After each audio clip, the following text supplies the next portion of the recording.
Hoje a gente vai desmontar peça por peça uma das construções mais famosas e, sei lá, misteriosas da história, o Templo de Salomão. Um projeto fascinante. Totalmente. E as nossas fontes para essa análise são trechos do livro de 2 Crônicas, capítulo 3, que a gente tirou de várias bíblias de estudos diferentes. Uhum. Então a ideia é usar as notas de rodapé, os mapas, comparar traduções, para ir além daquela lista de materiais e medidas, sabe? Com certeza. A nossa missão é entender não só o que foi construído, Mas o porquê? exato, o porquê. Porque cada detalhe foi pensado daquela forma. É quase como tentar ler a mente dos arquitetos, dos teólogos de 3.000 anos atrás. E essa é a chave. Porque a descrição, assim, à primeira vista, pode parecer só um inventário. Sim, uma lista de compras gigante. Isso. Tanto de ouro, tanto de madeira, tais medidas. Mas quando a gente olha de perto, percebe que nada ali é por acaso. Certo. Cada elemento, sabe? Desde a escolha do terreno até o nome dado para as colunas da entrada, é um símbolo. O edifício inteiro foi projetado para ser uma declaração sobre a natureza de Deus e a relação dele com o povo de Israel. É uma teologia construída. Ok. Então vamos começar pelo alicerce de tudo, o local. O texto diz que Salomão começou a construir no Monte Moriá, em Jerusalém, onde o Senhor havia aparecido a seu pai Davi, no lugar que Davi tinha preparado na eira de Ornão Jebuseu. Isso já me chama a atenção. Não é só um lugar alto com uma bela vista, tem uma história profunda ali. Exatamente. A escolha do local é a primeira camada de significado. O Monte Moriá já era um lugar sagrado para a família de Davi por causa de um evento específico, uma intervenção divina que salvou a cidade de uma praga. Entendi. Construir o templo ali não foi um ato de começar do zero, mas de continuar e consagrar uma história. É como, sei lá, construir uma catedral sobre um lugar onde se acredita que o milagre aconteceu. Aham. A santidade do evento anterior é absorvida pela nova estrutura, e a estrutura, por sua vez, magnifica essa santidade. Isso faz todo sentido. Ancora um novo projeto em algo que já era reconhecido como sagrado. Mas, o texto menciona a eira de Ornã, o Jebuseu. Sim, Os Jebuseus eram os habitantes de Jerusalém antes de Davi a conquistar. O que significa construir o principal templo de Israel num terreno comprado de um não-israelita. Isso não é curioso? é uma ótima observação, e é um ponto teologicamente muito rico. Por um lado, mostra a soberania de Davi e, por extensão, do Deus dele sobre a terra recém-conquistada, né? É certo. A compra do terreno foi um ato legítimo, não uma expropriação, o que dá uma base legal, moral para a posse do local. Uhum. Mas, por outro lado, tem uma ideia de universalidade embutida nisso. O lugar mais sagrado de Israel tem sua origem numa transação pacífica com um dos povos originais da terra. Nossa, que interessante. Algumas interpretações sugerem que isso aponta para a ideia de que o templo, embora israelita, teria uma vocação para ser uma casa de oração para todos os povos, como o profeta Isaías diria mais tarde. A própria fundação do templo já contém essa semente de inclusão. Uau, essa camada eu nunca tinha percebido. Então a própria localização já é uma declaração super complexa sobre história, poder e até teologia. E essa ideia de consagrar um lugar com os melhores materiais parece ser o próximo passo lógico. Sim, e a transição é perfeita. O texto entra em detalhes impressionantes sobre a opulência da construção. Pois é. A santidade do lugar exige materiais que reflitam essa santidade. Não é só sobre riqueza, é sobre adequação. O texto descreve as dimensões principais, algo como 27 metros de comprimento por 9 de largura, e já mergulha no revestimento interior, madeira de cipreste da melhor qualidade, e por cima de tudo, ouro. Ouro puro. E não é qualquer ouro. Uma das fontes que eu vi menciona ouro de Parvaim. Isso me soa específico. A gente sabe de onde vinha esse ouro? Isso diz algo sobre as rotas comerciais de Salomão? Então, a localização exata de Parvaim é um daqueles pequenos mistérios da arqueologia bíblica. Não tem um consenso. Sério? As teorias variam desde uma região na Arábia, famosa pelo ouro, até lugares bem mais distantes, talvez na Índia ou na África. O que o nome Parvaim realmente comunica não é tanto a geografia, mas a qualidade e o exotismo. Ah, entendi. É uma grife. Exato. É como dizer hoje, mármore de Carrara ou seda da China. O nome carrega um selo de qualidade superior. Isso reforça a ideia de que Salomão mobilizou uma rede comercial internacional para trazer o que havia de melhor no mundo conhecido para construir aquela casa. A logística por trás disso devia ser monumental. Imagino. E o uso do ouro é onipresente. Cobriu a casa, as traves, os umbrais, as paredes e as portas com ouro e esculpiu querubins nas paredes. É uma imagem de um brilho quase ofuscante. Com certeza. Mas isso não corria o risco de ser visto como um exagero, uma ostentação que, sei lá, talvez contradissesse a ideia de humildade perante Deus? Essa é a tensão que sempre existe em arte religiosa, né? Onde termina a devoção e começa a ostentação. Pois é. No contexto do Antigo Oriente Próximo, a morada de um deus deveria refletir a glória desse deus. Um templo modesto para um Deus poderoso seria uma contradição. O ouro aqui tem uma função simbólica primária. Ele não enferruja, não se corrompe. Simboliza a pureza, a eternidade, a glória divina. Entrar naquele espaço era para ser uma experiência sensorial avassaladora, que transportava a pessoa para fora do mundo cotidiano de terra e pedra, para um ambiente que evocava a perfeição e a transcendência do céu. Um pedaço do céu na terra. Exatamente essa a ideia. Um pedaço do céu na terra. Entendi. A matéria-prima vira a mensagem. E se o templo principal já era assim, o coração dele, o chamado Santo dos Santos, leva isso a um nível completamente diferente. Peraí, lenta as dimensões aqui no versículo 8. 20 côvados de comprimento, 20 de largura e 20 de altura. Era um cubo perfeito. Isso. Isso não pode ser coincidência. O que um cubo significava para eles? Esse é um daqueles detalhes que é um verdadeiro ahá arquitetônico.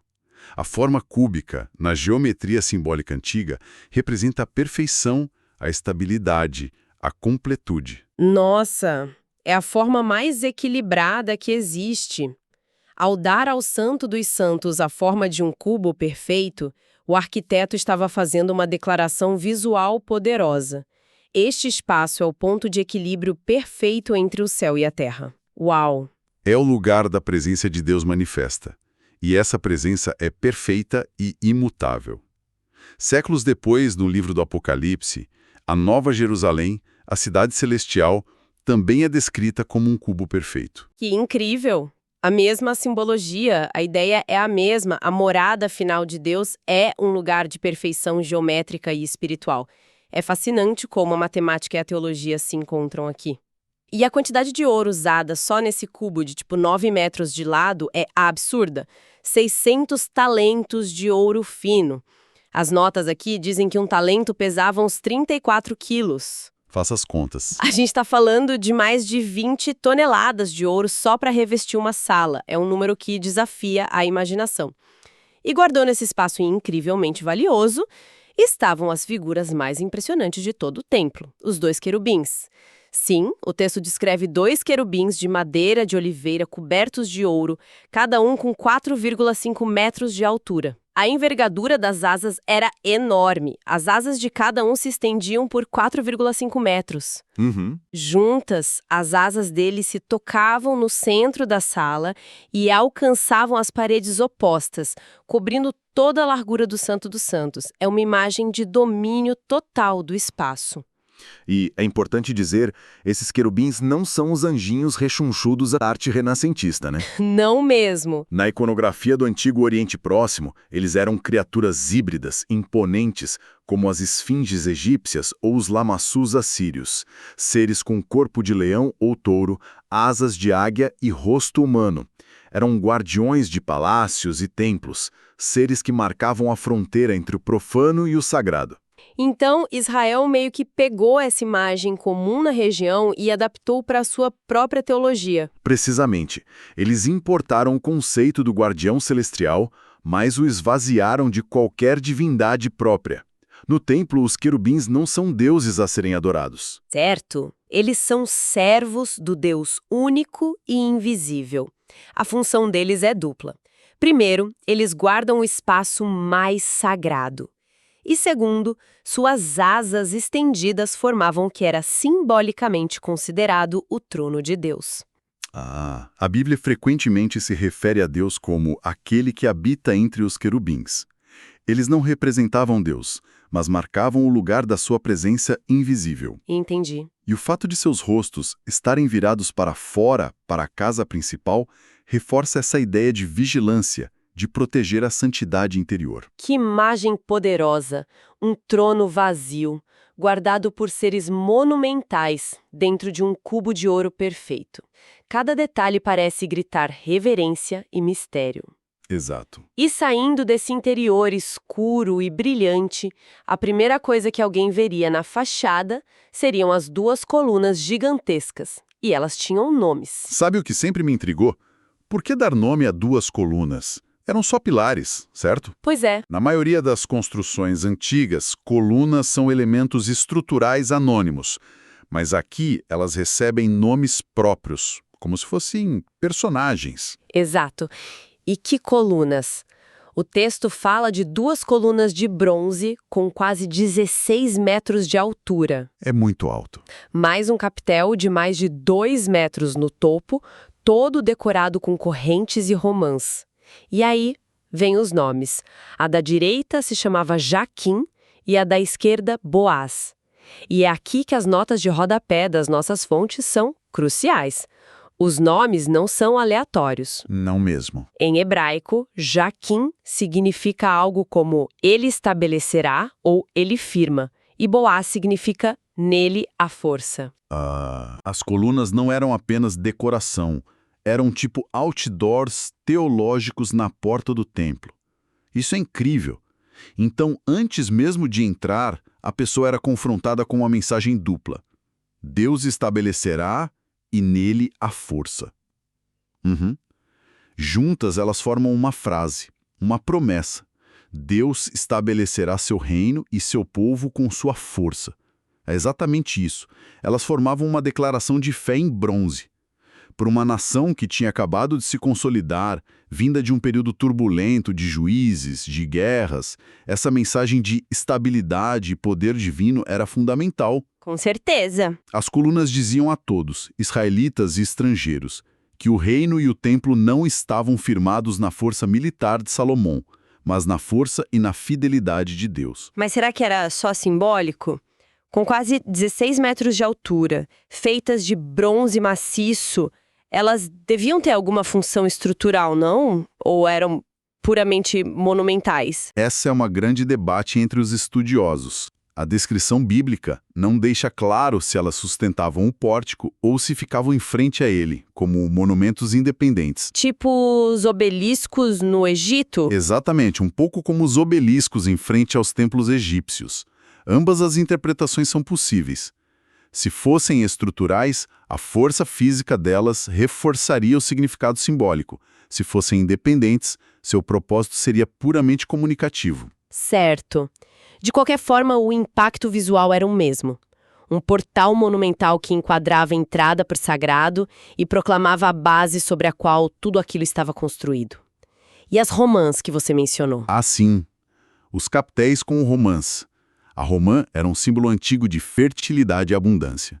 Isso complementava a mensagem, prometendo não apenas estabilidade, mas também bênção e vida. Ok, vamos juntar as peças. Se a gente pudesse fazer um tour por esse templo, a experiência seria uma narrativa. Perfeito. Começaríamos num lugar com história sagrada, o Monte Moriá. Ao nos aproximarmos, veríamos duas colunas gigantes nos dizendo que a força e a estabilidade vêm de Deus. Ao entrar, estaremos num ambiente que nos separa do mundo exterior, com madeira nobre, paredes brilhantes de ouro esculpido. Certo. E no centro de tudo, invisível para quase todos, um cubo perfeito, o lugar da presença divina guardado por seres celestiais imensos. O Templo de Salomão era muito mais que um prédio. Era uma jornada espiritual em forma de arquitetura. Uma jornada, exatamente. Cada passo era coreografado para ensinar algo, para evocar um sentimento de admiração, de temor, de pertencimento. A arquitetura não era um recipiente passivo para o ritual. Ela era parte ativa do ritual.